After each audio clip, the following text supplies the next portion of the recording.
Tell us your name and to spell it.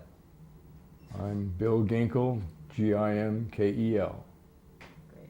And I came to Idaho in 1950 out of the Manhattan Project and its successor agency. I was actually employed by the Atomic Energy Commission in Oak Ridge in connection with material accountability at the time the opportunity to come to Idaho emerged. And I was a little skeptical to start with, but it seemed like an extraordinary challenge to get in at the beginning of an operation as potentially big as it was.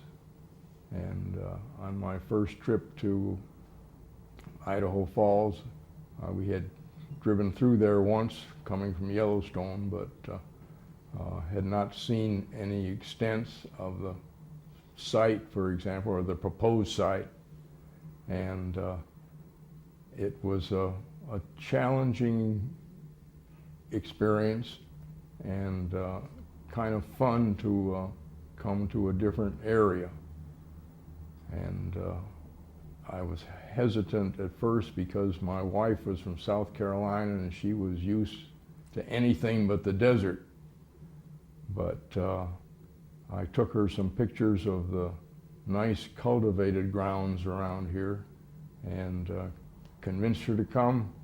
We came in the fall and started work with the commission in the Rogers Hotel, which was an unusual office accommodation in many respects. Each office had its own bathroom. And the initial work was more planning than operation, of course, but they assembled a group of people that held the promise of more important things to come, and it went along quite well for the initial year. And eventually we moved to a new office on 2nd Street. And I was mostly associated with the chemical processing effort, the building of the ICPP, which was to be designed and built at the site to recover the uranium from spent fuel elements.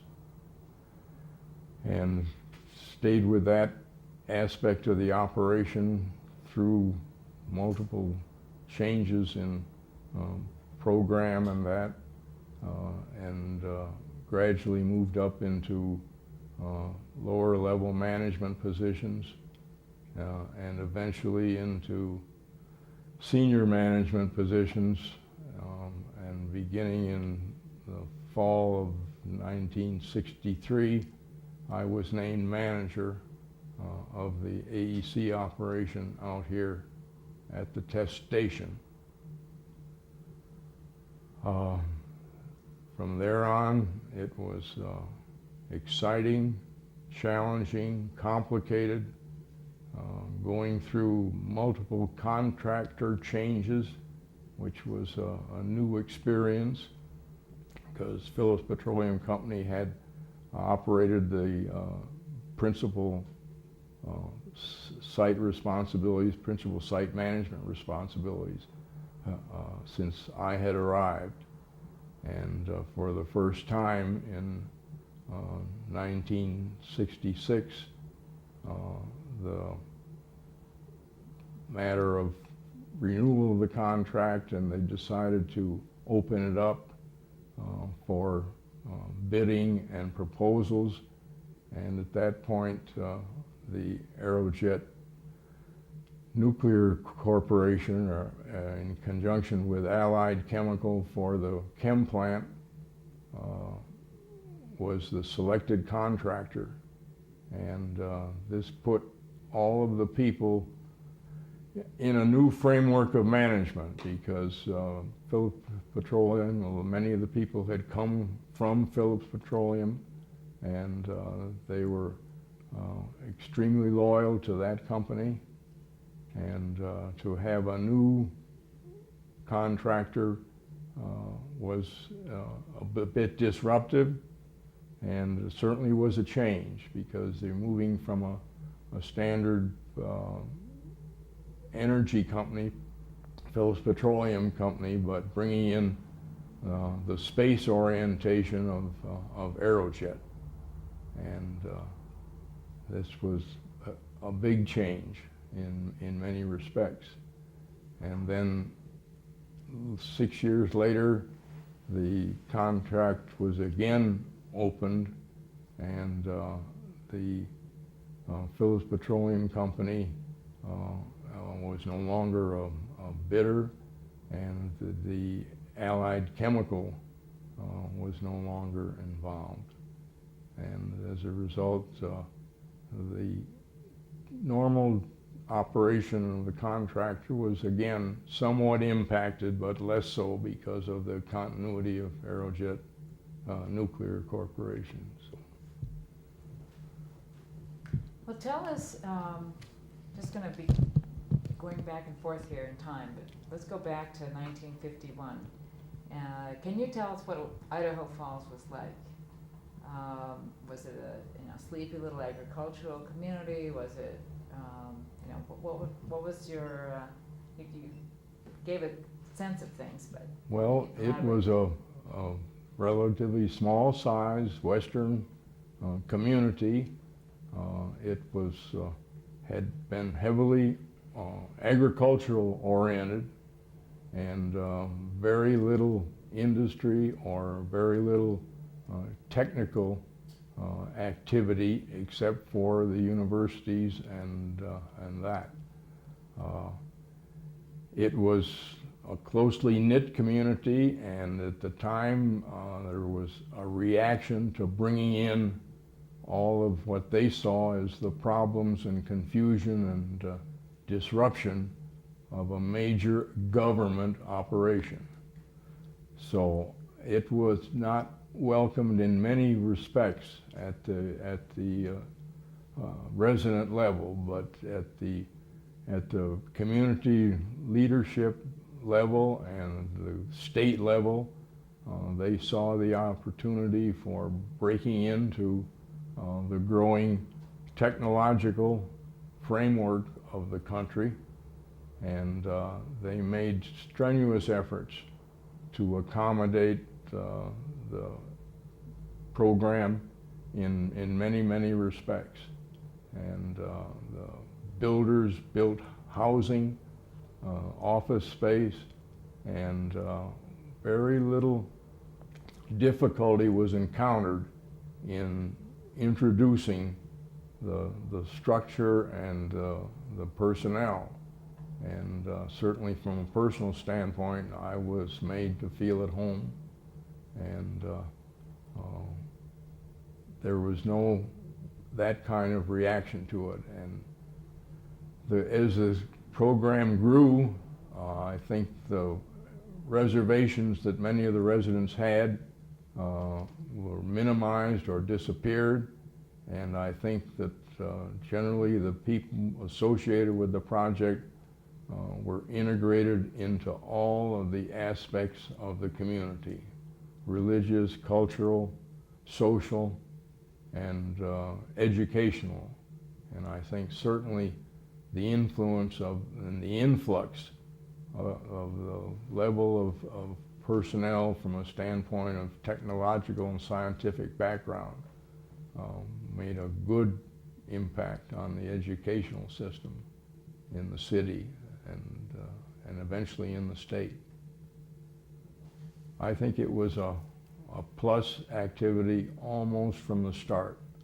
And I think people like Dr. Doan, who encouraged the Phillips people to get into activities, civic clubs and so forth, was a significant effort and a good support to the government's effort in that regard.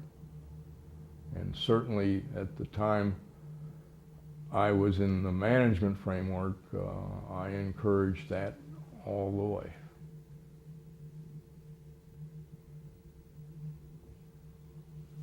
As the time went on, that integration, I think, held up very well. And I think most of the people feel it was a big plus for the community, for the state. Certainly at the governor's office in Boise, we received support at full measure. It was a major employer, not just of this area, but if you look at the employees and the employers in the state, the site employed huge numbers. Yes, and certainly the agricultural preeminence was suppressed to some extent as a result of that. And but there are still areas where the agriculture is still considered the prime focus for the state's welfare.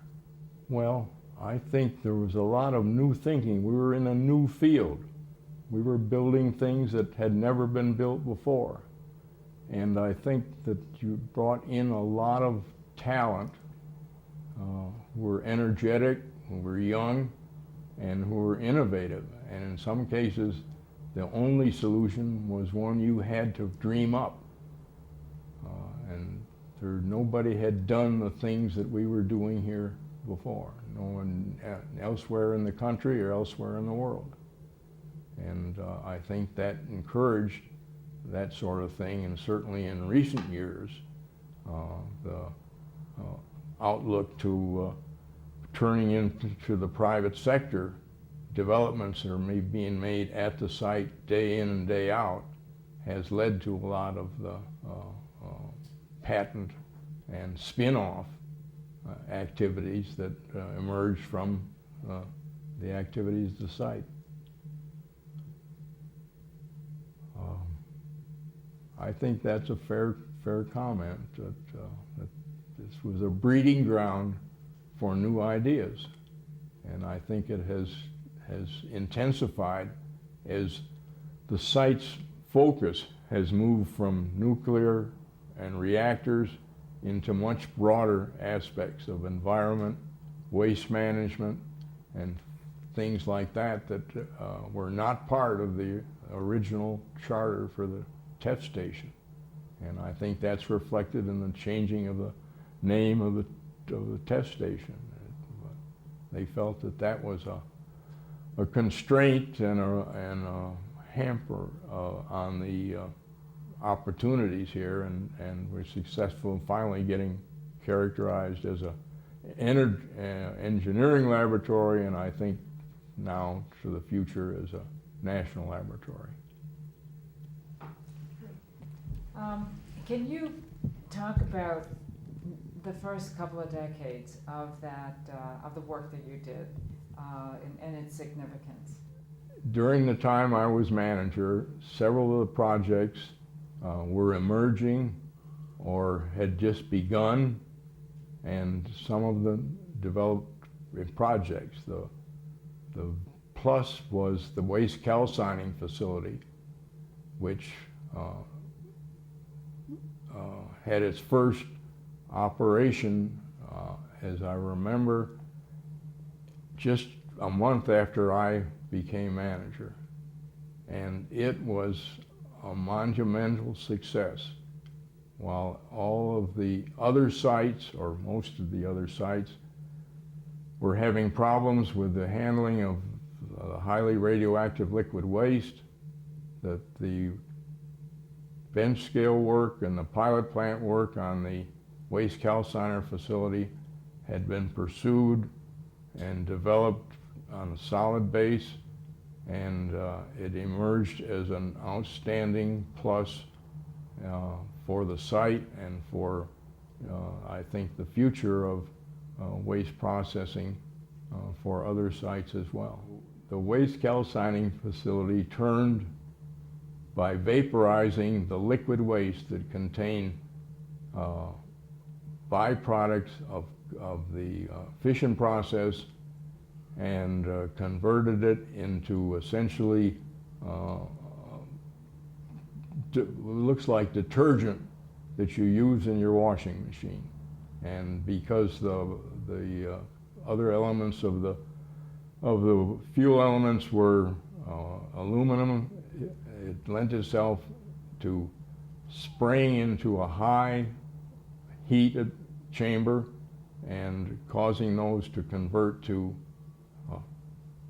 fine granules, which then could be moved by air through pipes and stored, and you didn't have to worry about the leakage from a liquid waste storage system. The advanced test reactor was also hampered for its final showdown and startup by some technical and engineering problems. But again, this was a new concept of how to test materials that were used in reactors, to test them under their high flux of a radioactive field. And it was a unique design of the so-called serpentine core.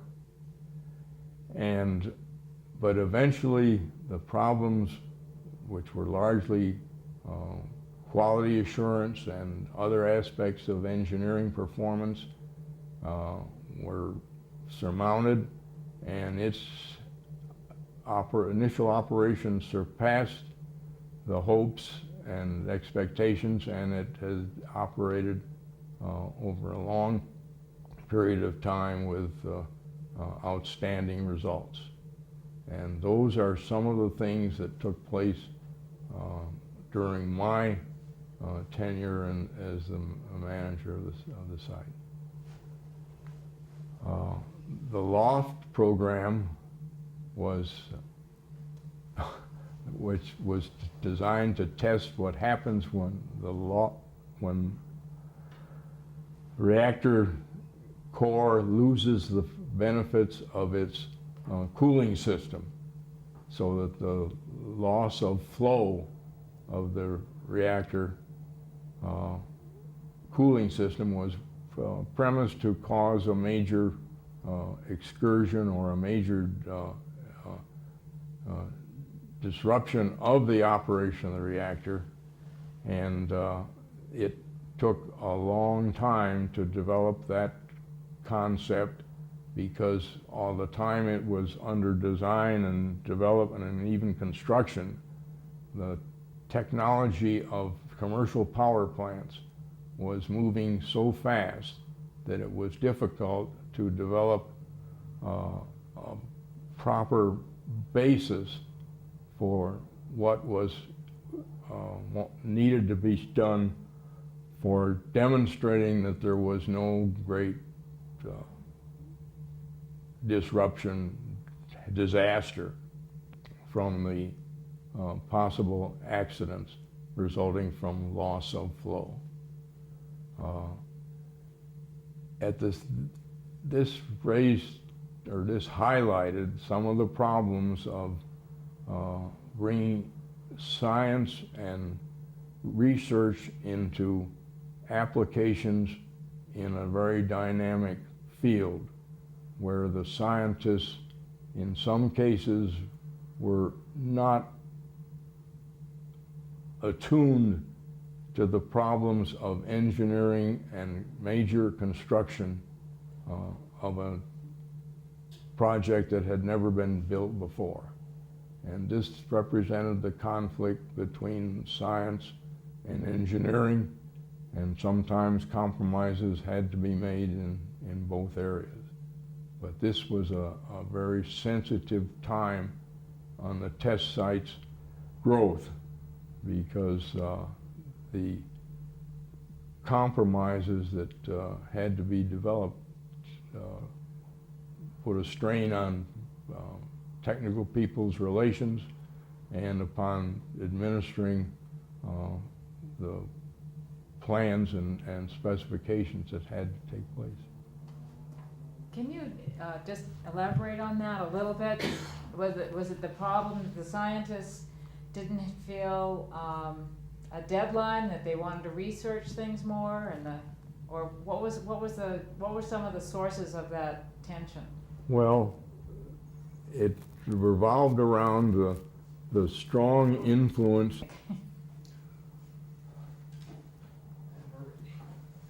Well, the not, I don't like to characterize as a conflict, but the diverging, in some cases, forces and philosophies of engineering and science played a part here, especially where deadlines were important because of the rapid growth of the potential of the nuclear power industry.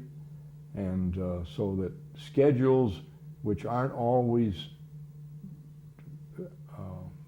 welcomed by research scientists, were necessary in some cases. And also a good portion of the engineering and technical talent, both in the contractor organization, but more so in the Atomic Energy Commission, had derived from the Naval Reactors program.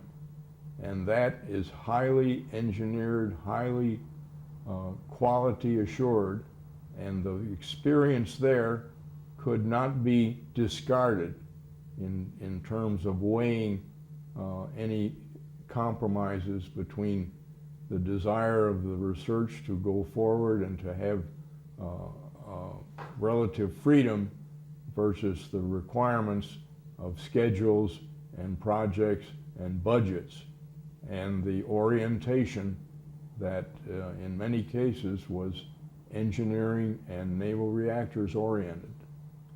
And this played a big part in, certainly in the loss of fluid test and the advanced test reactor, and much less so, of course, in the chemical processing plant.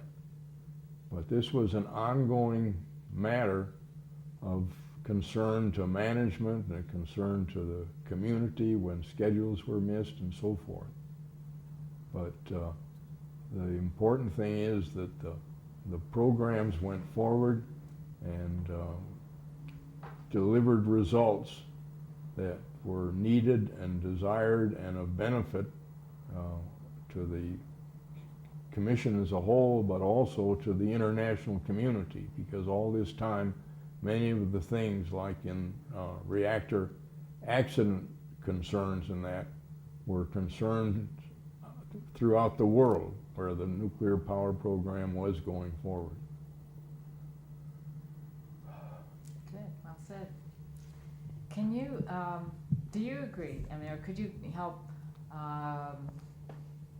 paint the picture for people who aren't, for people who, you know, were born 10 years ago, you know, we have to tell them about World War II and the Cold War and the competition between the superpowers and how that colored the work that was done at Argonne, or done here at the site, that you wanted to, there was a, you know, how much did you feel this you know, need to kind of keep one step ahead of the Soviets in terms of science and technology?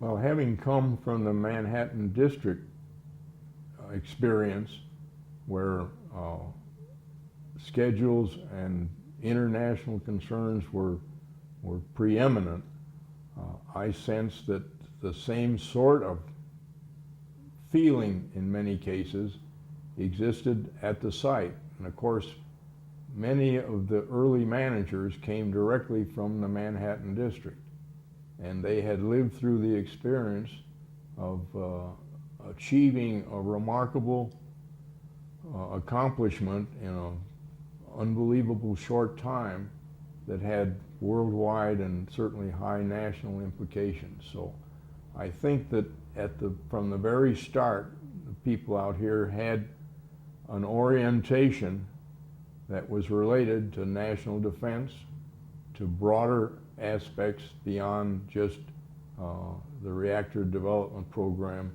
within the United States. And I think that did pervade the activities out here throughout, and perhaps also, but maybe to a lesser extent, to the present time. But enlarging the program beyond reactors into the environment and environmental effects and waste management, I think brings the benefits and potential and the stake that the community has, that the state has, that the nation has, into a much broader perspective. And from that standpoint, I think the people of the surrounding community today recognize the benefits of having this work here and of what it has done, because it's not just a reactor that no one may ever see, but it's a lot of benefits of what happens to liquids in the environment, and how we track waste, not nuclear waste, but all kinds of waste, and how we track air pollution and so forth. That big contributions have been made and will be made from the activities here that are not necessarily nuclear reactor related. And I think that will continue as the horizons of the site are expanded, and as the charter for the programs in the nuclear areas broadens. One of the management concerns during my time was the effect that the site has on the surrounding area, because while in the early days we weren't producing any byproducts or anything that could impact the community, but as time went on and as operations increased, the question of gaseous pollution and water pollution grew in importance to the people here, and in some cases to the point that the environmental orientation escalated rather rapidly, because in some cases the flow from the site aquifer was used for agricultural purposes or other things, and there were representations made that in fact we were disposing of radioactive material without appropriate care. And this drew a lot of media attention and of course political attention, and in every case the difficulty of explaining parts per million of contaminants and the exchange within the soil and so forth to the average person, and especially an agriculturally oriented community, was a sizable task. But in every effort, our procedures were validated, and in some cases where there was any lack of rigor in developing the procedures and reporting the data, especially reporting the data so it made sense to the farmers down the line, or to the community here, or to the environmentally oriented groups who took an increased interest in what was going on at the site. That was all for a plus. It prompted us to do work beyond what may have been required, but in turn helped to make the results more real to the average citizen, and certainly to the media and to the political influence who had properly concern. We had the difficulties of justifying and explaining our waste management practices and so forth. And we worked hard at that. But certainly the development of new techniques for waste management and the development of instrumentation and so forth, most of that came after my time. Okay, I'm gonna jump to another area. Schlesinger said that the first decade and a half of work on the reactors was like going from Kitty Hawk to a Boeing 747. Can you kind of tell us what you think of that, or tell us in your own words how compressed this history was and how much it was you were able to do, those working on the National Reactor Testing Station in such a short period of time? Well, during those 20 years, the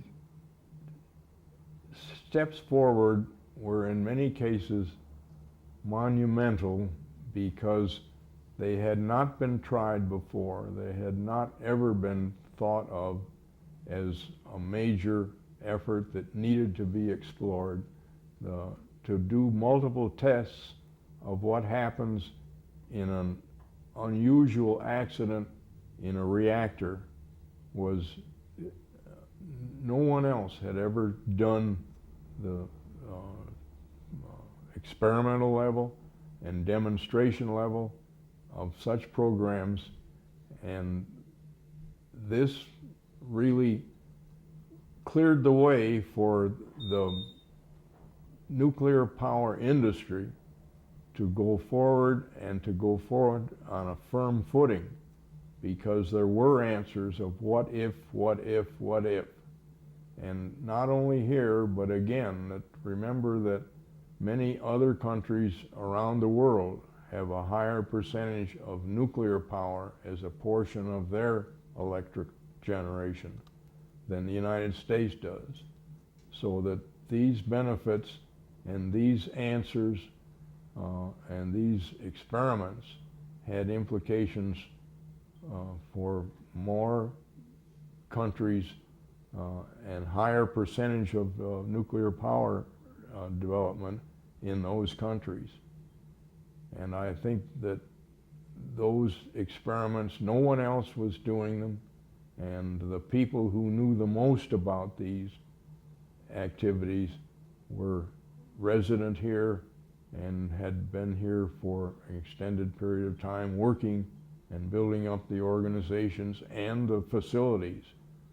52 reactors is a lot of reactors, and no one else can come close to that, and they spread the spectrum from different types of reactors, different sizes of reactors, different fuels and so forth, so that this really represents the focus and the foundation for what took place in nuclear power development throughout the world. I think the cadre of the senior people and the scientific and engineering people out here and their imaginative efforts were a strong part of the continuity in spite of contractor management changes, in spite of what some regarded as bureaucratic confusion.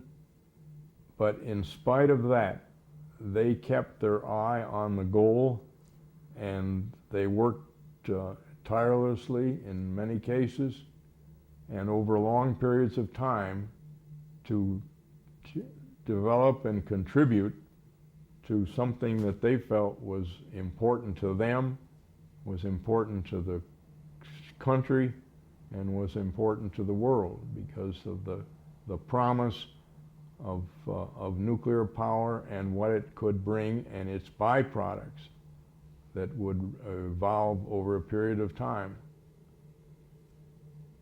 That's great. I've always been curious about the term, the site. Everybody knows the National Laboratory is the site. Do you know why that is? Is that true for a lot of the different facilities around the country, or was that coined by people working at the site, or coined by local people, or do you know where that term came from for referring to the National Laboratory as the site? I think the term site is peculiar to Idaho and perhaps to Nevada, because in both cases they represent a large expanse, much more so than Argonne National Laboratory or any of the other quote sites, because it was developed from a site selection process that was highly visible to everyone, and I think it just got to be, that's the site. The laboratory was not considered a laboratory. It was the National Reactor Testing Station, and site was a short terminology for National Reactor Testing Station. And I don't think any of the other facilities have that, but it was the easy thing. It started that way, and ever since it's been the site. It has not been the laboratory. Now, when you moved a lot of the scientific and laboratory work into town, that may have confused it somewhat, but most of the activities that were large and visible were still out at the site. And that's what it has been, and that's what it'll probably stay, in spite of being the national laboratory, hopefully down the line.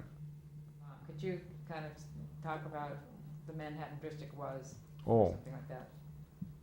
the Manhattan District was the engineering, Corps of Engineer terminology for the group that started to develop the atomic bomb. And at that time, there were major sites in Oak Ridge, Tennessee, and Los Alamos, and also in California. And all of these were brought together under General Groves. And that the engineering orientation of nuclear began right there, because that was the beginning of nuclear work oriented toward a bomb.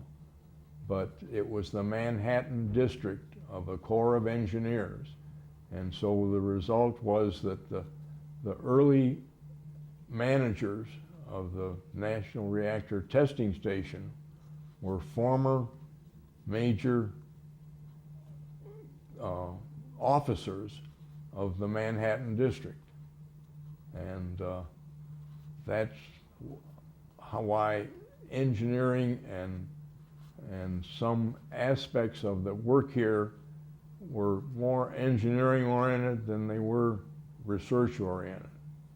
But the research was necessary to provide the foundation for the facilities that were deemed to be advisable to build here. It's interesting, in looking at the EBR-1, I think there were 600 people at the University of Chicago, you know, the Argonne National Laboratory, and 12 in Walter Zenn's first team. So in terms of the support that the site got from researchers, you know, Argonne National Laboratory and University of Chicago played major factor, is that right? Or can you explain, you know, how this all worked? Well, as manager of the test station site,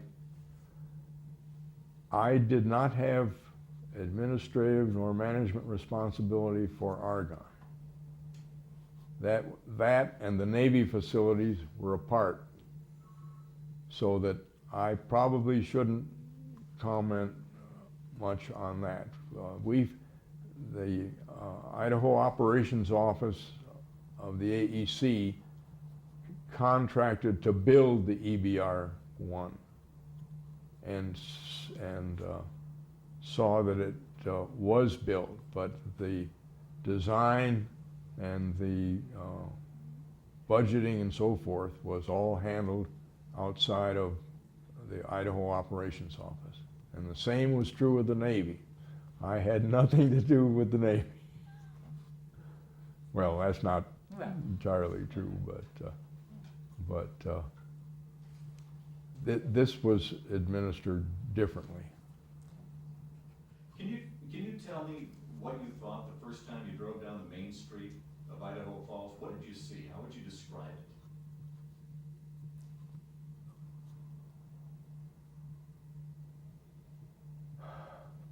Well, it was a small town, and it did not have many of the characteristics of the cities I had grown up and lived in. But I think coming from Oak Ridge, Tennessee, where there were no paved sidewalks and things like that, this still looked like a city in many respects. And it was, I'd say, a relaxed community. And when we drove through here, coming from Yellowstone Park and that, several years before I moved down here, it was not unlike many small western towns.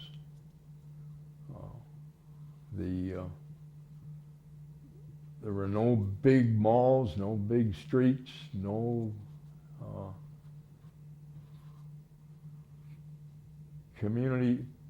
distinctive community aspects, except maybe the LDS temple.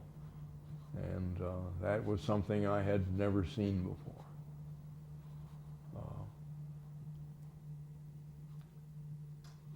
It didn't have a built-in entertainment atmosphere, and you had all these people coming in, a lot of them from cities that had a lot faster pace and everything. That's right. As manager, did you feel a need to help people deal with what some might have considered the boredom that was inherent to a little place like this, or the? Yes, and I had strong encouragement from Washington concerning that, about don't be a separate group within this community. If it's going to go, it's going to have to be part of the community. And as I indicated earlier, Dr. Doan of Phillips Petroleum Company was oriented to that type of administration. He wanted to be sure we participated in the civic groups, the Rotary Club and all that, and made a strenuous effort in that regard. And a lot of the people came here with golfing interests and so forth, and they tried to encourage that by participation in those activities right from the start. And I think the community people will say that that was handled about as smoothly as possible, considering the orientation. You're recognizing that hardly any of the people who moved in here from the east had been in a religious orientation comparable to the LDS preeminence here. So that this was a change, but I think generally it was handled well, not without some bumps in the road. One other thing, you mentioned, and a couple people have referred to the fact that when you're doing something from scratch, you have to be creative along the way. You have to do things that have never been done before and make them up as you go. Were there any innovations or inventions that you observed, people's creative solutions to problems, that really struck you as, wow, that was very, Very, very neat the way they did that. I think the instrumentation on radiation detection here was a huge step forward, and was done on the back of an envelope in many cases. People just had a problem and knew they had to do something about it, and nowhere else was there going to be an answer. And I think they rose to the occasion, and I think that was one area.